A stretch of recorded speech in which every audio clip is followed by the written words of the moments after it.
Well, I hope you're ready for this. This is the exciting bit, because we are now in a position we are ready to put in the processor. This is a very old processor actually. It's called a 6502. It was originally released by MOS Technologies, and it is in pretty much every 80s computer you can name with the exception of the ZX Spectrum. It's in Commodores, the C64, the VIC-20, it's in the BBC Micro, it's in the NES game console, it's in various Atari game consoles and computers. It is a very ubiquitous chip. And of course, as you will know by now, the only sensible way to learn how a chip works is to start by checking out the datasheet. So let's go and have a look at the datasheet. Now, if you have a look, you will notice that it is 32 pages long and is really quite full on, and it's full of interesting things like timing diagrams and all sorts of this, that and the other. Okay, but for the moment, what we're going to do is we're going to connect it up in the simplest way which we can. So we're going to get our pin out. Here it is. Okay, we're just going to go through pin by pin, and broadly speaking, we're going to ignore all of the outputs. We're just going to deal with anything which has to go into the chip. So let's get it set and placed on our breadboard. There we go, officially in place.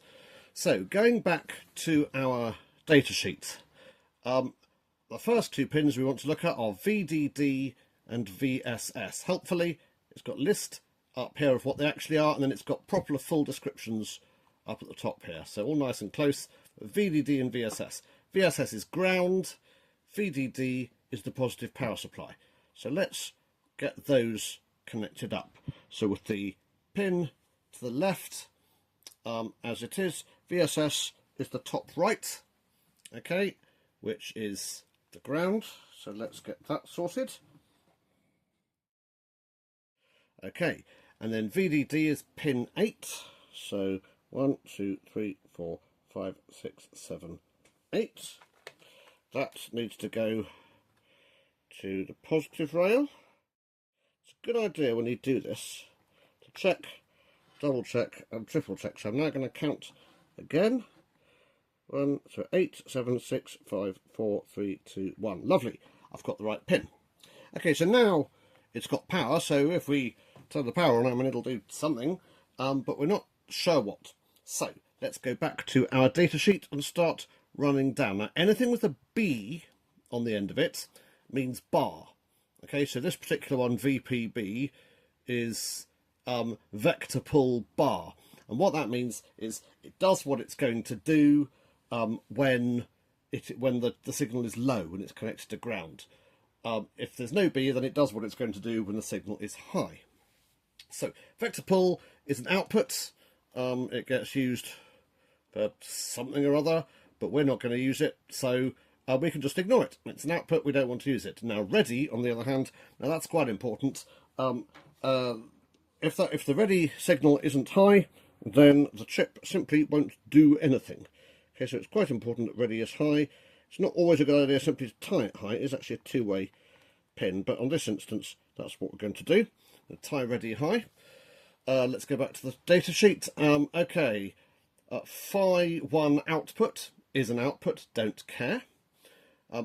IRQ bar and non-maskable IRQ bar, so those are interrupt requests, and they're both bar, so they will both happen. They're inputs, we need to pay attention to them. We don't want to use them for the moment, and they're both going to happen when they are low, because it's bar, so we want to tie them high just for the moment. Data sheet. So MLB is, what is that? Memory lock, that is an output, so bar or not, I don't care. And then sync is also an output, so I don't care about that. So everything on this side up to there is now connected in a way we've dealt with all the inputs, and we can ignore the outputs so far. Now we've now got all of these A0 through A15, also with VSS there.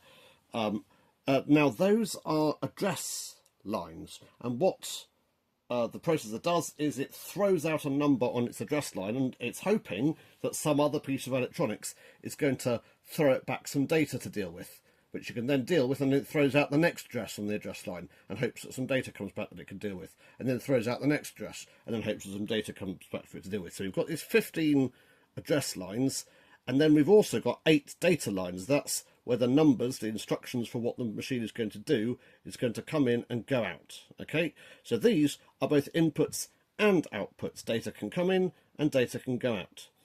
And then pin number 34 is the read-write signal. So actually, I'm going to come back to that. So we're just going to ignore these just for a minute. I'll come back to them all. NC means no connection, don't connect to anything. Good, I won't. BE, let's have a look what BE is. Bus enable. Yeah, we probably do want to enable the bus. So when that isn't high, then the various outputs won't do anything. So we probably better do that. Now, what pin is that? It's pin 36. So, and again, double checking that I haven't made a mistake. So let's say that's 36, 37, 38, 39, 40. Good. Right. Now, the next one, let's go back to the data sheet. The next one is Phi 2. That's the clock signal. We're definitely going to want to use that. Okay, so we'll come back to that in a minute. So Phi 2 is the clock signal. So we've got 2 so far, read, write bar, and Phi 2 that we know we have to connect up, but we haven't. Okay, Phi 2 outputs, no one uses, it's an output in any case. And then pin number 40 is reset bar. Now, so that means that it needs to stay high, and then if you bring it low, it'll reset the whole machine. So we want to tie that high, but we also want to be able to bring it low in order to reset the machine. So I'm going to tie it with a 1K resistor across to the height. I'm going to tie it high, but I'm also going to bring a little line across like that, put in a cheeky button like so, it's a nice red cap, and tie the other end of that button low. So when I push the button, it will bring it low and cunningly reset it. Now, to SOB, right, SOB, that's a bar. It is something which the datasheet says don't use it. Just tie it high and forget it ever existed. So we're going to do that. Okay, right, that is everything apart from the 2 things. Let's go back to our datasheet and have a look. The 2 which we've still got to connect are read-write bar, which is an output, so technically we don't need to worry about it, but I am going to just briefly, and also the clock. So let's put in some wires for those. Okay, so the clock, if you remember, is this pin here, which is pin number 37, and I could stretch it all the way over to the clock bar here, but in fact there's another one I can just use here. Okay, I can pop that in there like that, squeeze that into the right shape, and that's the clock. And then the read-write pin, it's an output, so we don't technically need to do anything with it, but I am going to want to do something with it. And right over here, this last bar on the right-hand side is actually what I'm going to do to be able to use the read-write pin, which is I'm going to need to use at some point. So that is 34. Which is that one there. Okay, so I'm just going to stretch it all the way over here and bung it into this bar for future use. Okay, and this is now connected up. So if I turn it on, it will do, well, something, but we're not totally certain what. So what I'm going to do is, off camera, because you don't need me to see me do it, I'm going to, let's go back and have a look at our data sheet. Can you see these 7 data pins here and these 16 address pins. Let's go back to the circuit board. I'm going to connect the 8 addresses to here, and I'm going to connect the 8 data pins to here, and the 16 address pins to here, okay, from starting at A0 and going through to A15, and here starting at D0 and going through to D7, okay.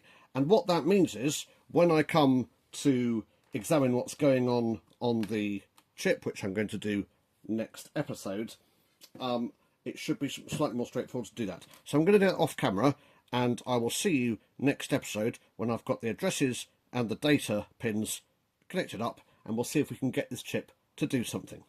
So I'll see you later. Goodbye.